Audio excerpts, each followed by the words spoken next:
Doing mathematics means, above all, proving what one claims.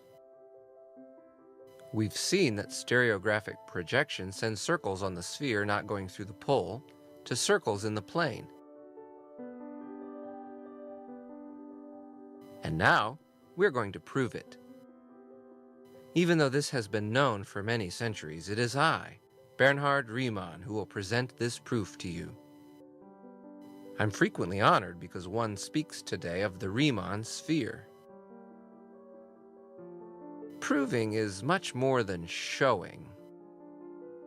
It's not enough to see in a movie that some curve looks like a circle to be sure that it is indeed a circle.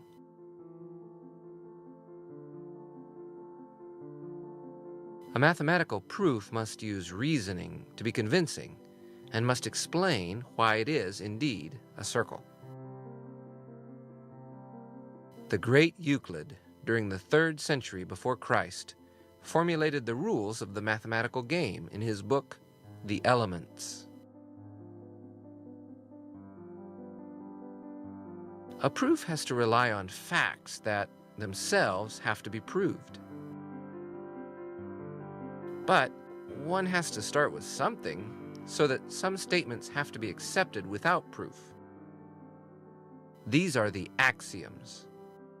Therefore, mathematics appears as a gigantic construction whose foundation consists of the axioms, and such that each brick rests on the previous ones.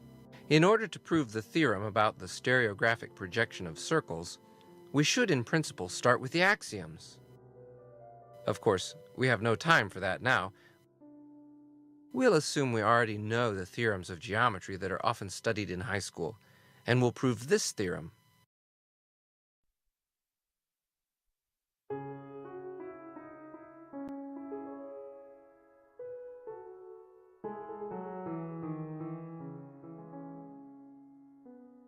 Start with something simple: the intersection of a sphere and a plane. We see that if a plane cuts a sphere, and if it is not tangent to the sphere, then the intersection is a circle. We can see it, but why is it true? How do we prove it?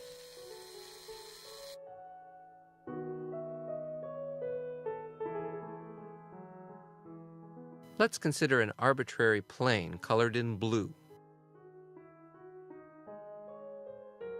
We can draw the perpendicular from the center C of the sphere to the plane.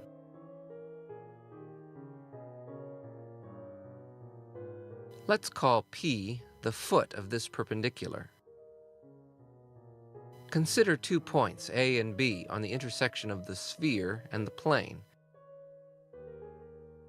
And let's look at the 2 triangles, CPA and CPB. They share a common side, CP. Both have a right angle, since the angle at P is of course a right angle, since the plane is perpendicular to CP.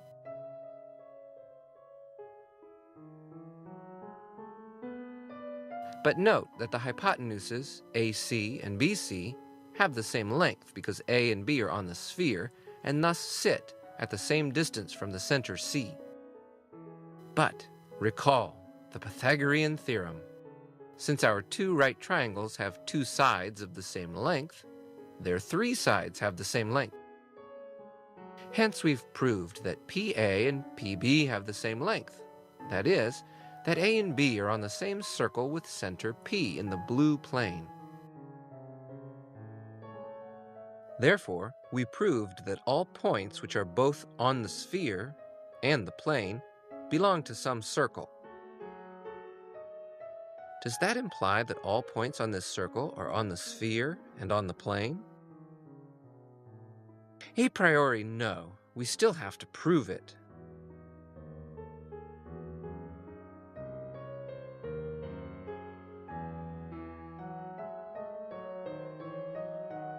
Let A be a point which is on the sphere and the plane.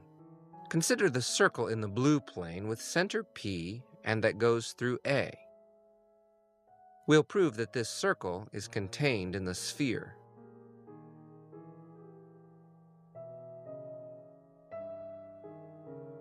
Let B be some point on that circle.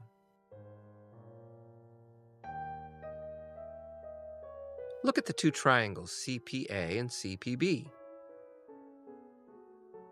They share a side, CP. Both are right-angle triangles since the angle at P is a right angle. But the lengths of PA and PB are equal since A and B lie on the same circle with center P. Again, using the Pythagorean theorem, we conclude that the hypotenuses have the same length. CA equals CB.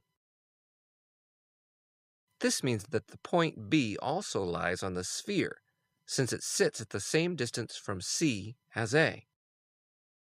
That's it. We've proved that when a plane cuts a sphere, the cross-section is a circle. Let's look now at a diameter APB of our circle, and let's place it in the plane of the screen. The blue plane appears as a straight line on the screen, and the sphere appears as a circle. Let's draw the tangents to the circle at A and B.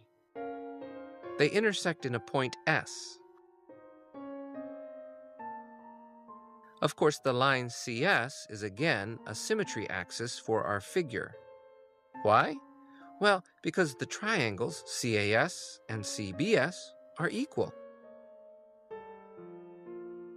Why? Well, because they are both right-angled triangles having a common hypotenuse, and the sides CA and CB have the same length. Why? Well, because these are two radii, of course. You see, if we had to go to the end of all the arguments, this film would be the longest in movie history. Look, we proved that any circle drawn on a sphere can always be thought of as the contact locus between a cone of revolution and a tangent sphere.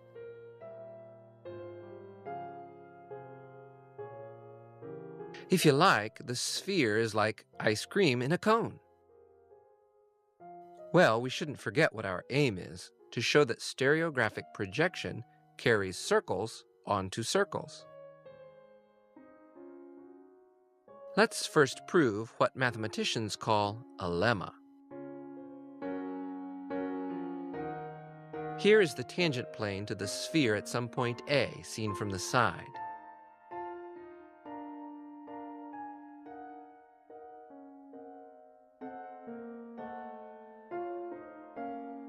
Now, here is the tangent plane at some other point, B, and also seen from the side. These two planes intersect along a line D, but presently we see only one point since this line is perpendicular to the screen. The figure that you're looking at is symmetric with respect to the bisecting line of the two lines that we see. This three-dimensional picture is symmetric with respect to the bisecting plane of the two tangent planes.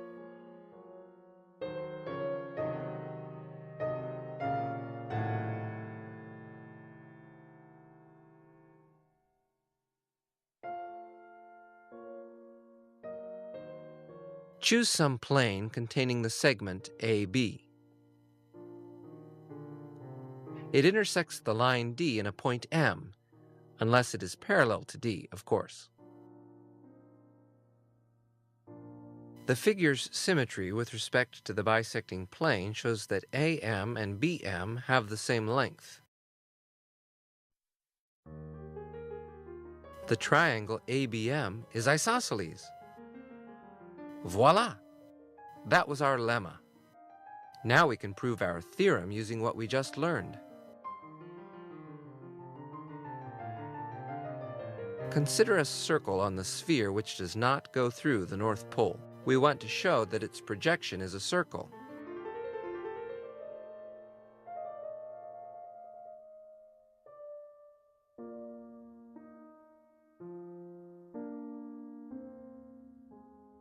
Look, if instead of projecting onto the tangent plane to the South Pole, we projected onto some other parallel plane, the famous theorem of Thales would imply that all the projections are similar.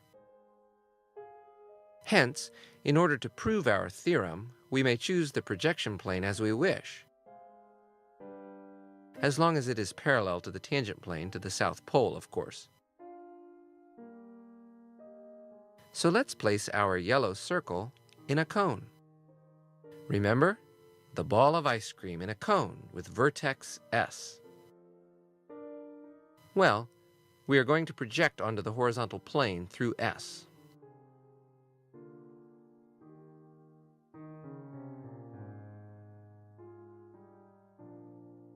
The point B projects onto a point D.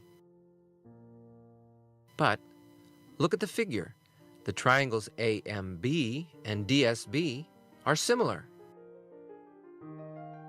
Why? Well, again, Thales' theorem. Do you agree? Now, remember our lemma. The triangle ABM is isosceles.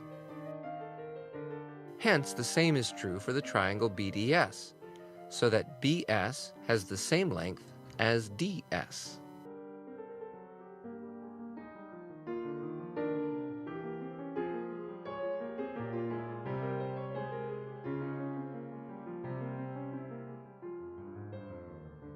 When B moves along the yellow circle, the segment BS stays tangent to the sphere. Its length, therefore, remains constant. Since BS and DS have the same length, the moving segment DS also maintains a constant length. Let's see. Saying that DS has a constant length means precisely that D describes a circle with center S,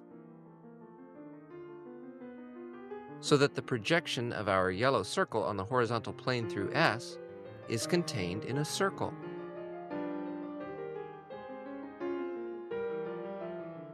We have seen that by Thales' theorem, this implies that the projection on the tangent plane to the South Pole is also contained in a circle.